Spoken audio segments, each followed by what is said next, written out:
Welcome to the Czech city of Pilsen, and I'm here during the 79th anniversary of the Liberation weekend, and this episode is all about the liberation events that if you come to Pilsen next year for the 80th anniversary, you can expect to see here in the city.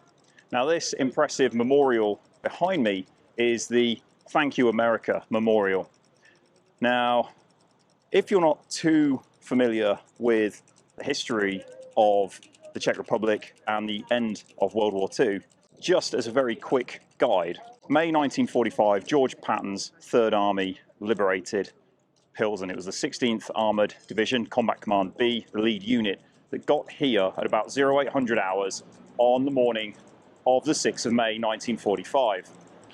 There were other units here as well, the 97th Infantry Division and the 2nd Infantry Division, as well as some Free Belgian volunteers. So when the Americans got here, the Czech people were overwhelmed and they were very, very happy to be liberated by the Allies. As you can expect, their other countrymen in the east of the Czech Republic, or Czechoslovakia as it was in 1945, were liberated, and I use that word in inverted commas, by the Soviet forces. In reality, sadly, the people of Czechoslovakia then had replaced one oppressor for another.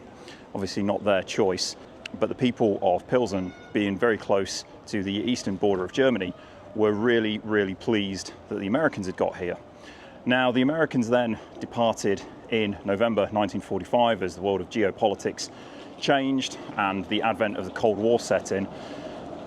All of the memorials that the Czech people had erected to the American liberators here were taken down by the Soviet forces. Now, with the inevitable fall of communism as a regime, in 1990, when the Czech Republic regained its freedom, they put back the memorials to their liberators, the ones that the Soviets had denied them for all of those decades post-World War II. And the Thank You America Memorial is the main one here in Pilsen, but there's other memorials to General George Patton and to the 2nd Infantry Division. So in this episode for the Liberation of Pilsen, there are lots of events going on right in the heart of the city. There's a big military parade which features a huge range of wartime vehicles and armour, as well as living history displays in the old part of Pilsen city itself. Plus there's other smaller events going on and just people having a really good time and remembering the men of the 3rd Army from the 16th Armoured Division, 2nd Infantry Division, 97th Infantry Division, who came through here in early May 1945 and liberated them.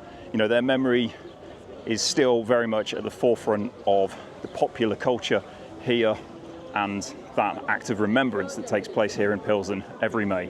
I hope you enjoy the episode. So now, here in Pilsen, just waiting for the main parade to start, and as you can see, the place is rammed, and this parade route, I can't really show you the whole size of it because it's just far too big. It stretches for, I think, about a mile behind me up the main street here, and then probably for another half mile down that way as well. And there are just thousands and thousands of people here, all to see the military parade, to see the US servicemen that are here. I've just been chatting to some US Marine Corps guys and some US Army fellas that are here. Everybody is out here in force to celebrate the Americans and the Belgian troops that helped liberate Pilsen 79 years ago today.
So for the past 20 minutes or so, there has been a steady stream of military vehicles from an M4 Sherman half-tracks, M8 Greyhounds, more Jeeps than I could care to count, loads of British vehicles, dispatch riders, a P-51 Mustang flying overhead quite a few times, a T-6 Harvard and the Boeing Stearman biplane, all flying over the parade.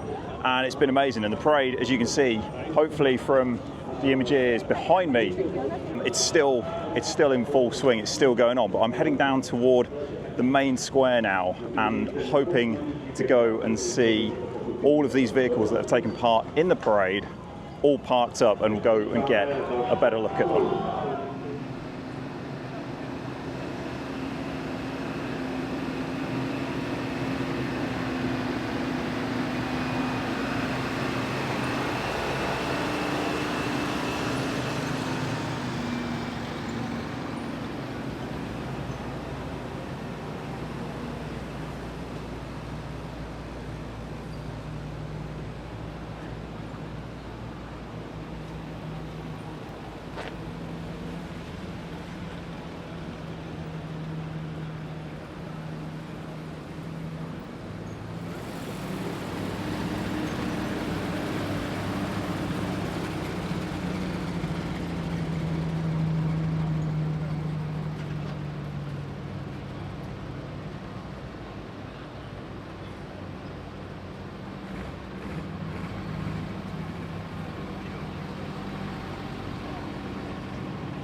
protektorátem je konec! Ať je Československo! Pro vás okupantů!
Máte pěkný bundy!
So now I'm back in the main square, and you can see there are thousands of people here enjoying the celebrations. The parade's finished now. All of the vehicles are parked up, so all of the vehicle owners, the reenactors, and the whole parade is parked up in and around the square here. And I've got to admit, it's a hugely impressive sight, and it's incredible that this many people have turned out to remember those events of 79 years ago. There is still a real passion here for the events that took place and to keep it alive in the popular memory of the people that live here in the Czech Republic. And I think that's fantastic, especially as we've seen it in Great Britain and probably in the US as well. The further away we move away from those times, some of those events can become a little bit lost of interest almost, you know, that the interest in them has waned somewhat. But here we can still see that those events from all those years ago are still incredibly popular. So just having left the main square here in Pilsen, I'm now walking down one of the side streets to one of the parks that surround the main square in this main central part of the old town of Pilsen. And I'm going to go and look at the armour that took part in the parade. So as part of the commemorations here for the Liberation of Pilsen, there are living history camps set up in the city, and you can see just there behind me is the Sherman, the M4 that led the parade here just down the main street. And it's amazing to see these vehicles back here again parked up in the city where they were 79 years ago.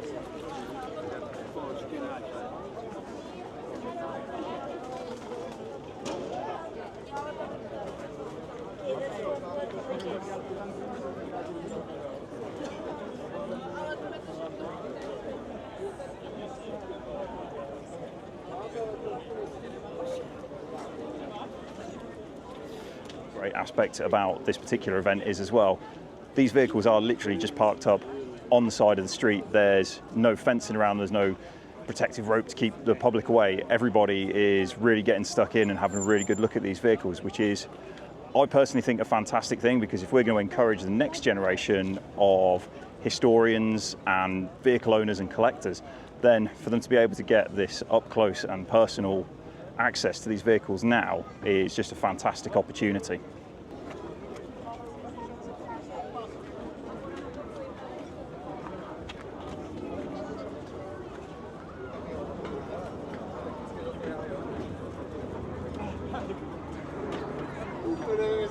So just walking through one of the parks now here in Pilsen, it's just off the main square, and you can see just how busy this place is. Everyone is checking out the living history displays that are taking place now that the parade's finished. And there's a really good one with US Army medics behind me, but this is one of my favorites here. It's the Quad 50 in the anti-aircraft role. Could also be mounted against troops and soft-skin vehicles as well. Was utterly, utterly devastating. On the other side, there's another massive camp. They're all having lunch at the moment, and in authentic style as well, which is really cool, but it's roped off to give them just a bit of downtime after the parade. So we won't go and have a look there just yet. But one thing that is here that is my absolute favourite, and it's amazing to see it, is a full-size 1/1 scale Spitfire marked up in 312 squadron markings of the Czech Air Force.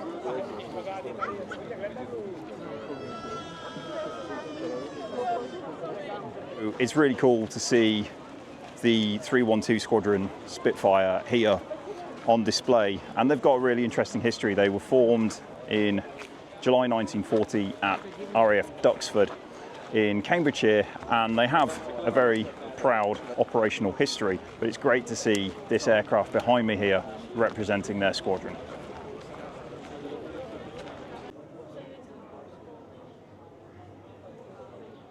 So out here in Pilsen, outside of the public library, which I must say is a really impressive building, they've got all of these information boards which detail the liberation and the events that took place here 79 years ago on this very day. And it's wonderful to see just how pro-American and how positive is the city is towards its liberation and the history that took place here all those years ago. So just as an example of some of the photos that you can find here outside the public library here in Pilsen, this is one that I really like. It's just an ordinary Jeep, but it's a military police one, and you can see the 2nd Infantry Division Indian Head unit markings there on the windshield, which is really cool, and some of the other ones as well. Here we can see outside one of the other buildings a load of M4 A3 Easy 8 Shermans and half-tracks lined up outside this building. And there are probably between 10 and 15 of these information boards here, and it's just really, really interesting to see just how the Czech people have made such an effort post their communist rule from late 1945 to 1990, just how westward facing they are and how pro-American they are and how supportive they are of those troops that came here to liberate them from the Germans all those years ago. Right, so behind me is the General Patton Museum here in Pilsen. So I'm going to go inside and take a look and see what exhibits they've got here that commemorate General Patton and the United States Army and the forces that liberated Pilsen here in May 1945. So this is the excellent General Patton Museum here in Pilsen in the Czech Republic. If you get the chance to come here, I really recommend it. It's a small museum, but they've got some great exhibits, and especially if you're a fan of the United States Army Air Forces in World War II, then they've got some great exhibits here. Now, one major component of what happened here in the Czech Republic during World War II was the air battle that raged above the skies here, and specifically detailing the bombing of the Skoda works in 1944 and 1945. Now, the Skoda works back in World War II were responsible for making German armour, so most commonly the Hetzer, the small self-propelled gun. But it was in February 1944 that the United States Army Air Forces first raided Czechoslovakia as it was back in the war. And the museum here's got some great artefacts now. Notably, this is really cool. This is part of a wing from a B-17G from the 92nd Bomb Group who flew from Poddington in the United Kingdom during World War II. And for me to see this here is quite something because I have a personal connection with the 92nd Bomb Group. So to see this here in the museum, to think of where it came from in the United Kingdom and ending up here is quite a remarkable story for me. So we know that this was from the 92nd Bomb Group. Specifically, it was because when it was found, there was the traces of a black triangle with a white B in the centre, and black triangles were from the 1st Air Division, and the B denoted the 92nd Bomb Group from Poddington in the United Kingdom. You see quite a lot of damage, and this had been hidden in a barn for decades after the war. Its pilot was known, that was First Lieutenant Lewis B. Fisher, and sadly he crashed with his machine on that fateful day on the 25th of April 1945 when they bombed the Skoda works here. But quite remarkable to see it here.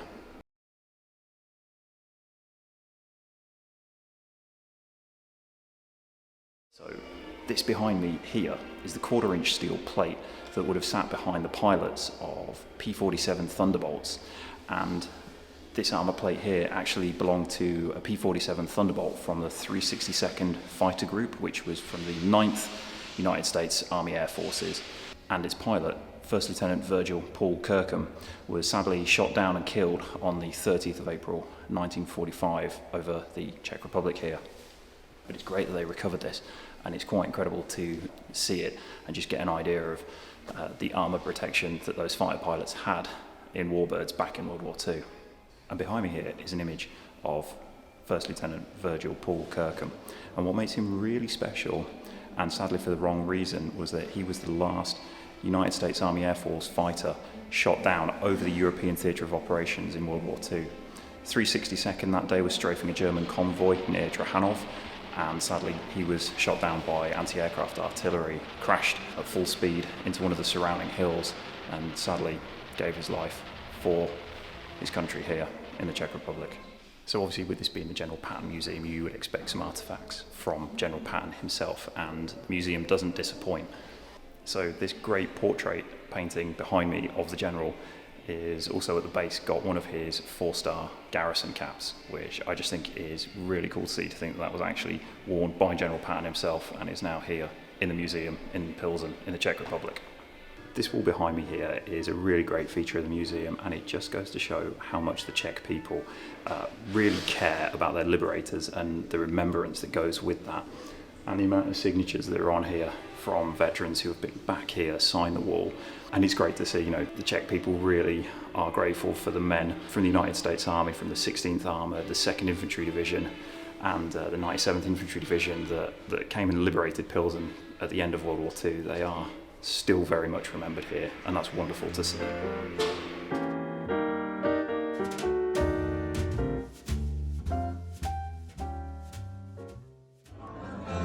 So I hope you have enjoyed this episode of World War II Wayfinder here from Pilsen during the 79th anniversary of its liberation. The party here really is in full flow now, so I'm going to say goodbye and I'm going to go and enjoy a pint of famous Pils lager here. Okay, I'll see you all in the next one.